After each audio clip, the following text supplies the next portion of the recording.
Hello and welcome to the third topic of daily scan. इस topic में अपन बात करेंगे डब्ल्यूटीओ से रिलेशन में। तो आज से कमिटी ऑन एग्रीकल्चर जो एक डब्ल्यूटीओ की बॉडी है उसमें मीटिंग शुरुआत हुई है।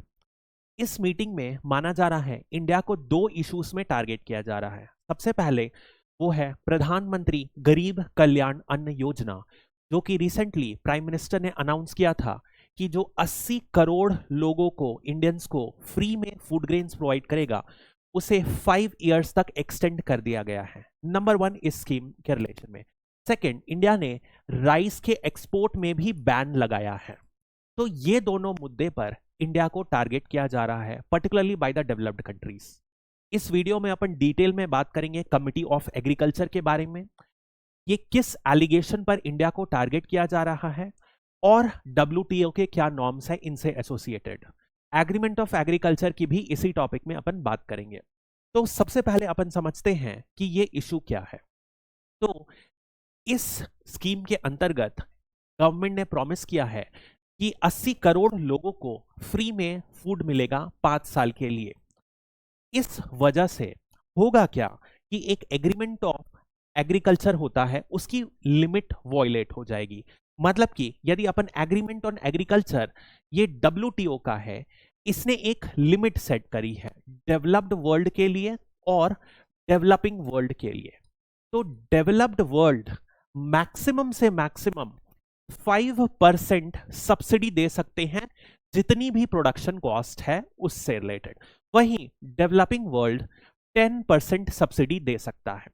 अब माना यह जा रहा है कि जब इंडियन गवर्नमेंट इतनी भारी मात्रा में ये सब्सिडी को लंबे समय तक देते रहेगा तो ये जो 10% लिमिट है ये इसे ब्रीच कर जाएगा और इंडियन गवर्नमेंट की सब्सिडी 10% से ज्यादा हो जाएगी।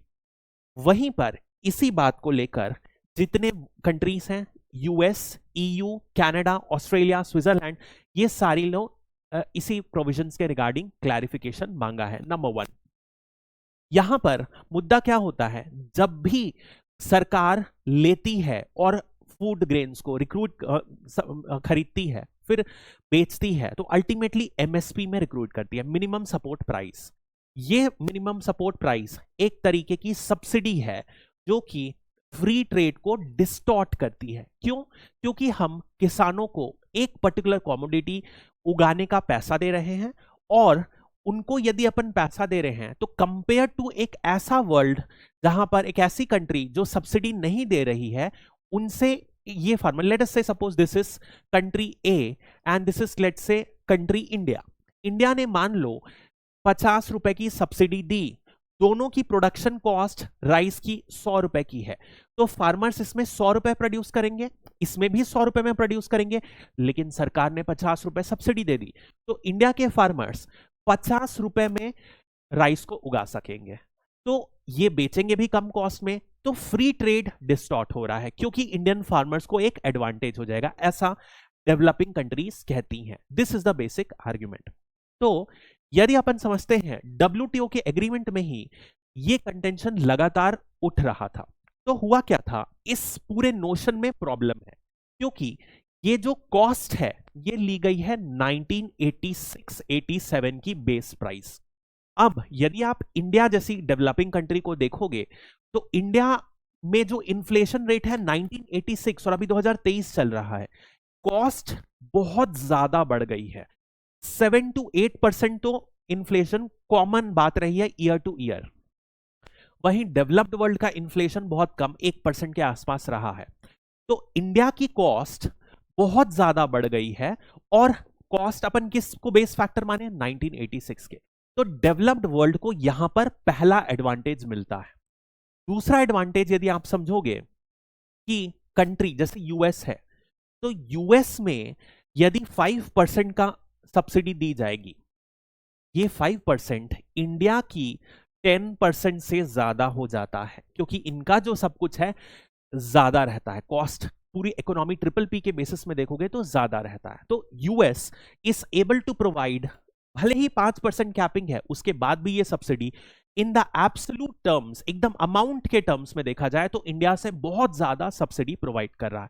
इसी वजह से अपन देखेंगे कि जितनी भी डेवलपिंग कंट्रीज हैं पर्टिकुलरली लेड बाय इंडिया, उन्होंने इस क्लॉज 5-10% के क्लॉज को ऑब्जेक्ट किया।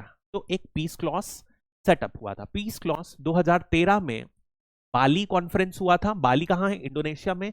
इंडोनेशिया में एक मीट हुई, पीस क्लॉज बैठा गया। इस पीस क्लॉज में क्या हुआ, ये जो 10% वाली लिमिट है ना डेवलपिंग कंट्री के लिए, इसे टेम्पररी बेसिस में इस लिमिट को खत्म कर दिया गया। मतलब जितनी भी डेवलपिंग कंट्री चाहे उतना सब्सिडी दे सकती है। डेवलपिंग कंट्री ने स्ट्रॉन्ग ऑब्जेक्शन रेस करी। इस पर हुआ क्या कि अभी कुछ समय से इंडिया ने ये रिपोर्ट किया है कि हम राइस सब्सिडी के लिए पीस क्लॉज इन्वोक कर रहे हैं, मतलब कि 10% से ज्यादा हम सब्सिडी दे रहे हैं। तो अभी रिसेंट में कोविड के टाइम से इंडिया ने 3 टाइम्स केवल राइस के लिए पीस क्लॉज को रिवोक किया, मतलब 3 बार इंडिया की सब्सिडी 10% से ज्यादा जा चुकी है। अब इसी चीज को अपन समझते हैं क्यों ये प्रॉब्लमैटिक है और क्यों कंट्रीज मान रही हैं इसको एक मेजर इशू। तो होगा क्या, this was a first issue. Second issue यदि अपन बात करते हैं वो है नॉन बासमती राइस के एक्सपोर्ट में इंडिया ने बैन किया है। यहां पर भी पर्टिकुलर एक कंट्री जो इसमें ऑब्जेक्शन लगाई है वो है कनाडा। कनाडा का कंटेंशन ये है कि आप बैन लगाए हो जबकि आपके पास सफिशिएंट स्टॉक था, मतलब कि आपके पास 134 मिलियन टन का राइस प्रोडक्शन था और एक सफिशिएंट बफर स्टॉक था।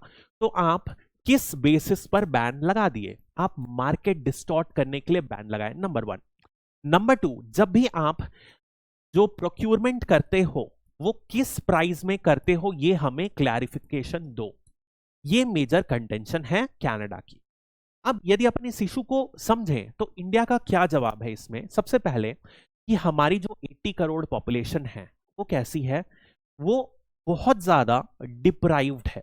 तो इंडिया की एक रिस्पॉन्सिबिलिटी है कि हंगर को एलिमिनेट करें और इन लोगों के जितने भी न्यूट्रिशनल डेफिशिएंट्स हैं उसको ओवरकम करने के लिए हमने ये फ्री फूड का ऐलान किया है। और पर्टिकुलरली कोविड के बाद इनकी स्थिति और ज्यादा खराब हो गई है, इसलिए हम ये कर रहे हैं। That's the first point. Second point ये बोलते हैं कि जो इंडिया का क्यों प्रोक्योर कर रही है वो क्या है। यदि आप इंडिया का राइस डिस्ट्रीब्यूशन देखोगे तो India 58 million ton rice distribute की थी 2021 में, और वहीं यदि आप ग्लोबल ट्रेड देखोगे इससे कम था। मतलब कि जो ग्लोबल ट्रेड है that is less than the PDS supply of rice in India. तो यदि इंडिया पीडीएस को मेंटेन नहीं करेगी, बफर स्टॉक को मेंटेन नहीं करेगी, तो इंडिया कभी भी अपनी जो रिक्वायरमेंट है गरीब लोगों को फूड प्रोवाइड करने की वो पूरी कर ही नहीं पाएगी। क्योंकि होगा क्या, प्राइस बहुत ज्यादा बढ़ जाएगी और इंडिया गरीब लोगों को फूड सप्लाई नहीं कर पाएगी। तो it is in need of this, इसलिए इंडिया एक बफर स्टॉक मेंटेन करके रखती है। That is the idea. और इंडिया इसको अपोज ये भी करके बोलती है कि जिस पीडीएस को मेंटेन करने के लिए हम मिनिमम सपोर्ट प्राइस में राइस को खरीदते हैं वो राइस को हम कभी एक्सपोर्ट नहीं करते। उसका वेल कैटलॉग्ड मेंटेन रहता है रिकॉर्ड, और वो मर्चेंट्स कभी भी एक्सपोर्ट नहीं करते जिसमें उन्हें एमएसपी प्रोवाइड रहता है। जो एक्सपोर्ट रहता है वो नॉर्मली इंडिया बोलती है कि हाँ, इंडिया से एक्सपोर्ट प्रीमियम क्वालिटी के राइस का होता है और ये पीडीएस में इंक्लूडेड नहीं है। तो आपकी कंसर्न जो है वो फालतू है। That is the India's objection. तो दिस इज द बैकग्राउंड। अब यदि अपन डब्ल्यूटीओ को समझते हैं तो डब्ल्यूटीओ में 2 ग्रुप हैं इन एग्रीकल्चर सब्सिडी से रिलेटेड। एक है G33 और एक है कैन ग्रुप। ये G33 का ग्रुप 2003 के पहले, 2003 में कैनकन समिट हुई थी, उसके पहले ये एक ग्रुप बना था। इसमें डेवलपिंग कंट्रीज, इंडिया, चाइना, इस तरीके की कंट्रीज हैं। ये बोलती हैं भैया हमको जरूरत है सब्सिडी देने की। तो जरूरत क्या है, ये जो पब्लिक स्टॉक होल्डिंग या पीडीएस का मुद्दा है इसमें 10% लिमिट को खत्म करो और एक परमानेंट सॉल्यूशन लाके दो। ये टेम्पररी वाला नहीं चाहिए हमको जो बाली क्लॉज है, हमें एक परमानेंट नतीजा लाके दो in favour of developing countries. वहीं कैन्स ग्रुप कौन सी होंगी, जितने भी मेजर एग्री एक्सपोर्टिंग कंट्रीज हैं, एग्री एक्सपोर्टिंग जैसे कि ब्राजील हो गया, ऑस्ट्रेलिया हो गया, अर्जेंटीना, कनाडा, सारी की सारी कंट्रीज हैं। यदि आप ध्यान से देखोगे तो ये सारी कंट्रीज हैं जहां पे स्टेपीज है। टेम्परेट ग्रासलैंड, बहुत अच्छी मेजर एग्रीकल्चरल लैंड है, अच्छा प्रोड्यूस करती हैं और रिच कंट्रीज हैं। तो इस वजह से इनकी डिमांड है कि कोई भी एग्रीकल्चर डिस्टॉर्शन सब्सिडी को परमिट ना किया जाए और एग्रीकल्चरल सब्सिडी को टाइम के साथ फेज आउट करा जाए। तो ये दो मेजर कंटेंशंस हैं डब्ल्यूटीओ में। अब एक और अपन बात समझते हैं, जैसे अपन ने पढ़ा कमिटी ऑन एग्रीकल्चर, ये करता क्या है? तो जो अपन ने एग्रीमेंट ऑन एग्रीकल्चर की बात करी, ये इसको ओवरसी करता है, ये इंश्योर करता है कि सारी कंट्री इसके अराउंड कंप्लायंस करे। यदि कोई भी क्वेश्चन ऑब्जेक्शन रेज हो तो वो इसी कमिटी के अंदर रेज किया जाता है। ये इस कमिटी का मेजर काम है।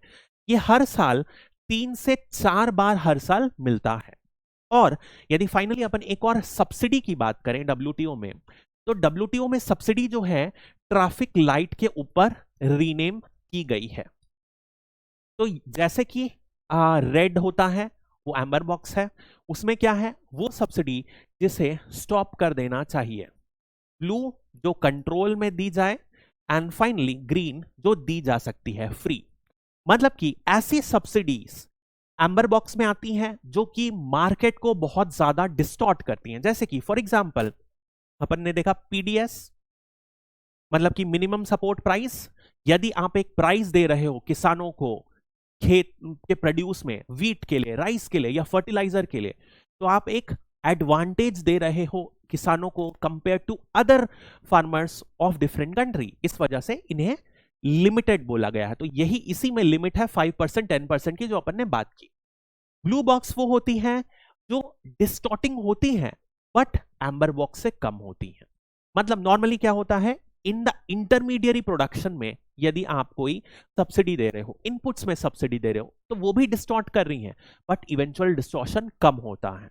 इसको बोलते हैं ब्लू बैक। इसमें नो लिमिट है, इसमें लिमिट कोई भी नहीं है। और फाइनली एक आता है ग्रीन बॉक्स जो नॉन डिस्टॉर्टिंग, मतलब मार्केट को खराब नहीं करता। तो जैसे आप फार्मर की एजुकेशन में पैसा खर्च कर रहे हो, आप हाइब्रिड वैरायटीज R&D में रिसर्च कर रहे हो, एक्सटेंशन, एग्रीकल्चर एक्सटेंशन सर्विसेज में कर रहे हो, इन सब में आप कितना भी पैसा खर्च करो कोई लिमिट नहीं है। तो इसमें भी कोई लिमिट नहीं है ग्रीन बॉक्स में। तो there are 3 major boxes, amber box, 10% 5% limit, इन दोनों में कोई लिमिट नहीं है। That is the basic framework. यदि अपन इसको सम अप करें तो डब्ल्यूटीओ में हमेशा 2 क्लासिफिकेशन रहेगा between the developed world and developing world. Developed world क्या चाहेगा कि सब्सिडी रिजीम को जो ट्रेडिशनली इनके फेवर में है, ऐसी सब्सिडी को मिनिमाइज किया जाए, मतलब कि और ज्यादा डेवलपिंग वर्ल्ड ना दे सब्सिडी, और डेवलपिंग वर्ल्ड सब्सिडी की डिमांड करेगा। और ये नए न्यू ट्रेड एग्रीमेंट्स आप देखोगे, जैसे कि डेटा को, जैसे कि ई कॉमर्स को, ये सबको इंट्रोड्यूस करने के फेवर में रहेगा। वहीं डेवलपिंग वर्ल्ड इनको अवॉइड करेगा। तो this is a basic contention, दोनों के बीच में टसल चलते ही रहती है।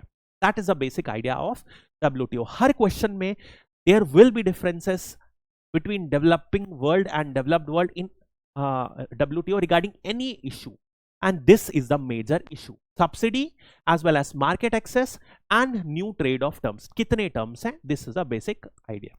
That's all for this topic. Thank you.